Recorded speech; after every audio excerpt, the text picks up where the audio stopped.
very common contingency that I've done a little bit more talking about in other videos, but we'll touch on here, is a lending contingency. So whether you are VA, whether you are FHA, USDA, conventional, it doesn't matter. You will have a lending contingency.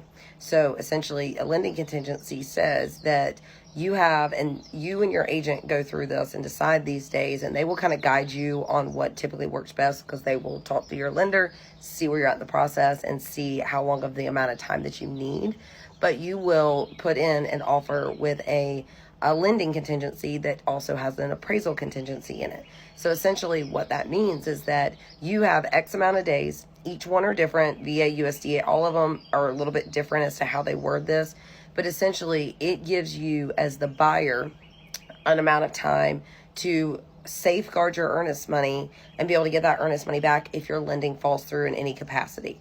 Now, there's also an appraisal contingency. An appraisal contingency is essentially saying that if it doesn't appraise, your earnest money is still safe while we negotiate and figure out if we're bringing money to the table, lowering the price of the home, or just killing the deal altogether.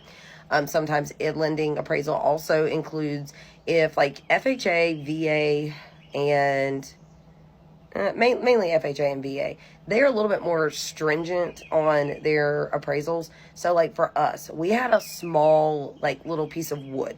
Hold on, I'll show you. You see this little piece of wood right there, that section? It needed to be painted.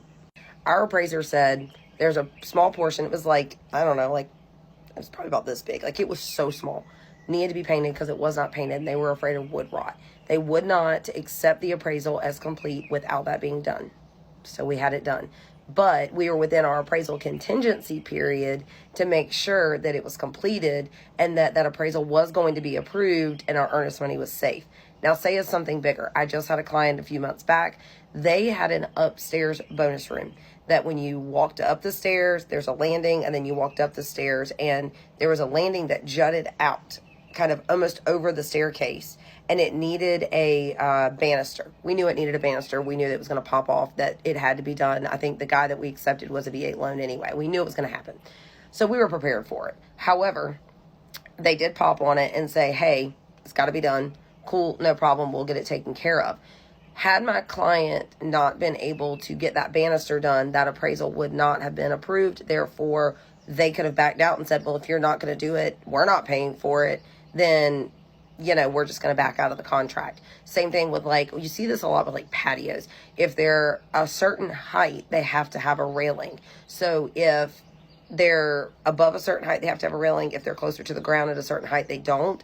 If an appraiser pops on that, then it's the same thing. It has to be done before they're going to approve that appraisal. So little things like that come into play with your appraisal contingencies. Most of the time, they're easy to work through when you submit a contingency as far as appraisal as well as your lending.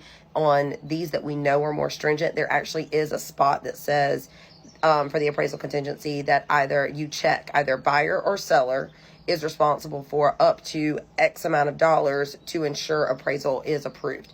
So for the banister instance, we knew it was going to happen, so we put in there that the seller is responsible for that.